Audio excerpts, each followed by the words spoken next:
Attention conducteur, c'est l'heure de votre quiz quotidien. Concentration et observation seront vos meilleurs atouts. Dans cette situation, je peux doubler. Oui, réponse A. Non, réponse B.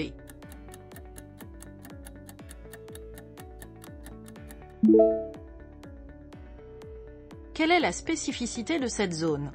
J'arrive à hauteur d'un passage à niveau avec barrière. Les passages à niveau sont des lieux potentiellement très dangereux. Je ne prends aucun risque à son approche. Je ne dépasse pas le cycliste ici, d'autant plus que la voie de circulation est étroite, rendant ce dépassement d'autant plus dangereux. Bonne réponse, B. La chaussée est dégagée, mais l'adhérence risque d'être faible. Oui, réponse A. Non, réponse B.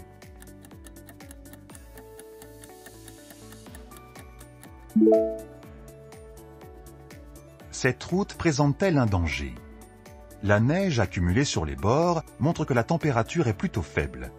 Si je ne sais pas depuis combien de temps le chasse-neige ou les engins de salage sont passés, je peux difficilement être assuré que cette route ne va pas glisser.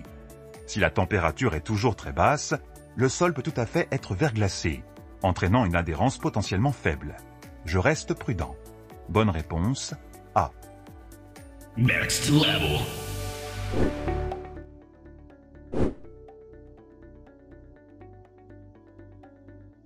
Je freine fort, réponse A. Je freine progressivement, réponse B.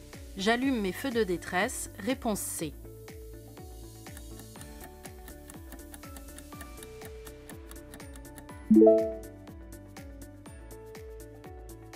Comment agir sans prendre de risques?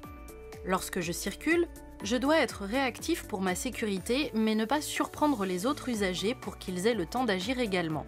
J'adopte le plus souvent une conduite souple et non brusque. Ici, la circulation semblait fluide, puis elle se ralentit. Je m'adapte et freine en fonction, mais pas trop brutalement non plus. Je n'ai pas à mettre mes feux de détresse puisqu'un usager me suit d'assez près et qu'il va s'adapter lui aussi. Bonne réponse, B. Congratulations.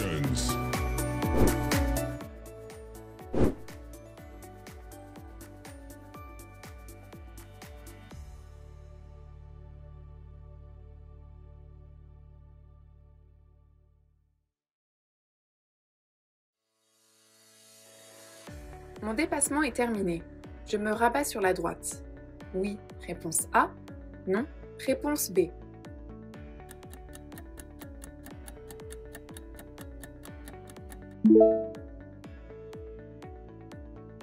Que faire ici? Je viens de terminer le dépassement du camion situé sur la voie de droite. Je peux voir le camion en entier dans mon rétroviseur. Mais je me suis également fortement rapproché de la camionnette blanche de la voie de droite. Il serait trop dangereux de se rabattre maintenant, au risque de me retrouver trop proche de la camionnette. Je dépasse donc en restant sur la voie du milieu. Bonne réponse, B.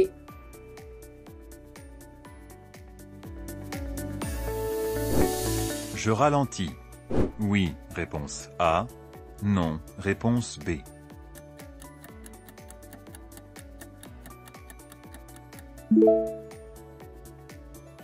Quels sont les risques? Le panneau temporaire indique des travaux à proximité. Je risque de rencontrer des ouvriers ou des engins de chantier. Je ralentis pour réduire le risque d'accident et permettre aux agents sur place de travailler sans danger. Bonne réponse, A. J'augmente ma distance de sécurité avec le camion devant moi. Oui, réponse A. Non, réponse B.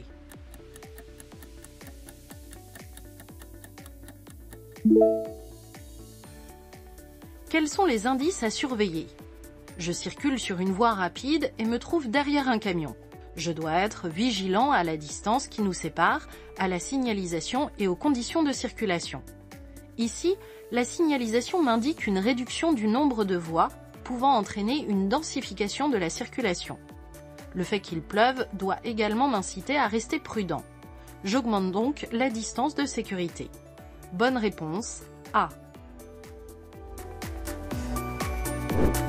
Une vitesse importante augmente le risque d'aggravement d'accident. Oui, réponse A. Non, réponse B. Le risque d'apparition d'accident. Oui, réponse C. Non, réponse D.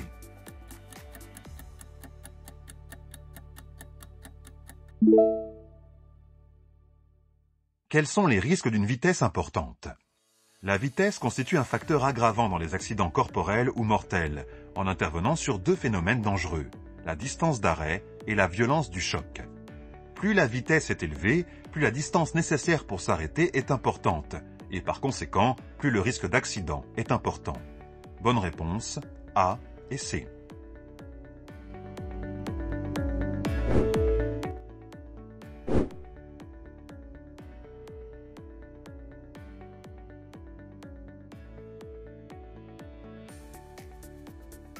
Dans cette situation, après avoir effectué un dépassement, je garde mon clignotant gauche allumé. Réponse A.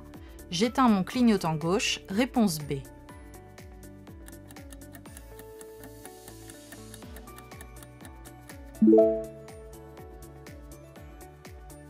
Dois-je garder mon clignotant? Circulant sur l'autoroute, je viens de terminer le dépassement de ce poids lourd. Je peux donc éteindre mon clignotant gauche afin de ne pas envoyer de mauvais messages aux usagers derrière moi. Bonne réponse, B.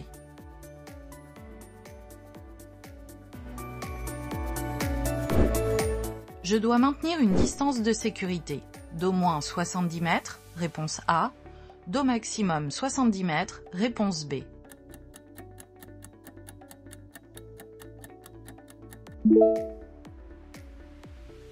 Qu'indique la signalisation?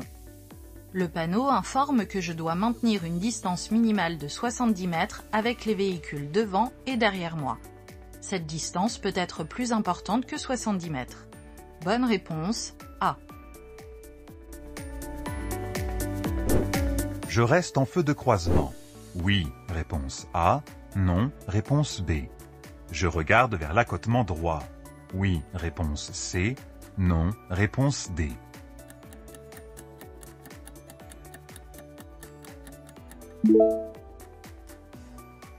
Quel feu utiliser? Je vais croiser un véhicule qui a manifestement ses feux de route. Il m'éblouit et peut m'empêcher de réagir correctement. Je reste en feu de croisement pour ne pas l'éblouir moi aussi, mais je lui fais un appel lumineux pour essayer de le faire réagir. De plus, pour limiter l'éblouissement, je regarde la ligne de rive à droite. Bonne réponse, A et C.